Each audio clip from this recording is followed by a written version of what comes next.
That's a good question. Oh, we have coyotes.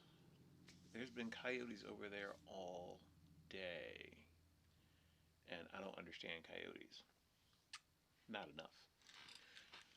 All right. It is 25 degrees in New Mexico. 25, 25 Fahrenheit. And here we go. I am a van lifer, and van lifer is a colloquial term. It's kind of a general coverall. It covers all of us, and there are different segments in there. There's the car campers, there's the car dwellers, there's the actual people who live in vans. There's guys who live in suburbans. There's overlanders. There's fixed overlanders. There's transient overlanders. There's people who do overland on the weekends. There's people who do overland their whole life.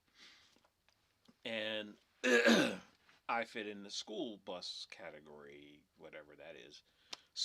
The schoolie community, where we want a little more room, a little more comfort, and yeah, that's what that boils down to. But all of it, all encompassing, we all run into the same thing. We get people who call us glorified homeless. It's still homelessness. Did you find a place to live yet? Are you warm enough? Um, do you have food? Do you, there's a lot of sometimes good-hearted concerns. Folks here in this country, I don't know about any other country, but here in this country, when you don't look exactly like the guy standing next to you, when it shows that you didn't come from the cookie cutter, it's something to be feared or something to be concerned about. And I have a lot of people who are concerned about the way I live, and there's nothing wrong with it. Probably 90% of the world's population don't live in fixed housing. So it's something different from where we are in the United States. It's something that a lot of us, including myself, didn't know was possible. So, yeah, it is, I guess, homeless. Um, but if this is homelessness, sign me up. There is, I'm not even going to spoil it for you, but you simply must give it a try. Whether it is you rent a van for a week, one of those sprinter vans. There's pre-made sprinter vans. There's a lot of folks who build out these school buses, double deckers, the ones from London that you can't really drive here in the United States because they're too old and they're too tall and they're kind of rickety. But they buy them and then they rent them out. So you can go to someone's house. You can look on Airbnb and you can rent a double decker school bus and stay in it for like 2 weeks. It's the best thing. And if you don't want to do it, you can actually sell it if you don't ever want to live this way.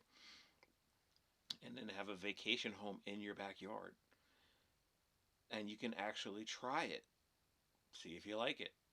I think every child in this country should start this way. And van life is a cover-all term, but there are very, very different definitions for it.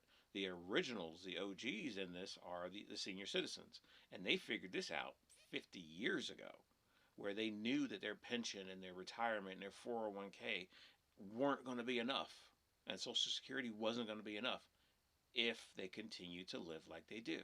They can't live in this giant house that they raise their kids and their grandkids in with just two people or one person. So a lot of them back in the 70s, 80s, and 90s sold it all, bought a giant RV, and moved out. There's some of them, some senior citizens live on cruise ships because it fits their budget. They live the rest of their life on a cruise ship. Not everybody's tied to the ground. I know things that look different are scary, but sometimes we got to sometimes something that's different is okay.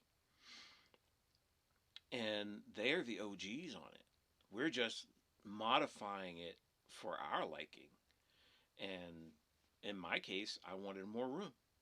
In my case, I don't travel very much. So the bigger engine, the more room, and the heavier vehicle works for me. For the actual van lifers, they like the Sprinter vans because a lot of them are under warranty, and they don't have to fix a whole lot. Because I don't know much about diesel, and I'd kind of rather it be under warranty, but it's just not possible with an old school bus. And there are the truck camper guys, the guys who like to go off road. If you like to go off road a little bit, then they buy the pickup truck and put the camper on the back. There's so many different ways to do it. Suburbans, minivans, car dwellers, car campers, rooftop campers. It's just a million ways, and we're all considered homeless. Now, for me, that never made much of a difference because I don't care. I've never cared what people think, not even a little bit. I've always done my own thing, and that's who I am. It's not something I do to be subversive. It's just who I am. I've done whatever I wanted to do, and I've never really cared what people think, and to my detriment at times. However, that term, that emotion, that sentiment, that concern comes up. And I get people who care about me and love me who are concerned that, oh, you live in an RV? Yeah. Are you okay? Are you warm? Do you have food? Do you have and it's just these general concerns, and they're warranted, founded, because anything in this country, and I don't know about any other country, anything in this country that looks different and doesn't fit the cookie cutter is a cause for concern. And this is very different from what I grew up with. I grew up as an apartment dweller. I didn't know a house was a possibility anywhere in this country, and it is. But I grew up in New Jersey and New York, where houses are very rare. And that term, that concern, that sentiment comes up. So, am I? Yeah. Yeah. And here's something you should never, ever, ever do. Speaking of homelessness, you should never, ever, ever do the math on the rent you have paid in your life or the rent that you're going to pay in your life. For me, that number was just under $700,000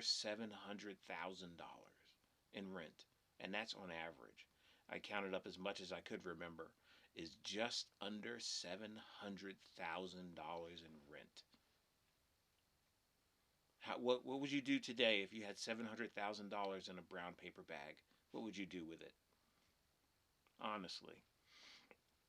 And in the end, you're only on this planet for, at best, 80 years productively.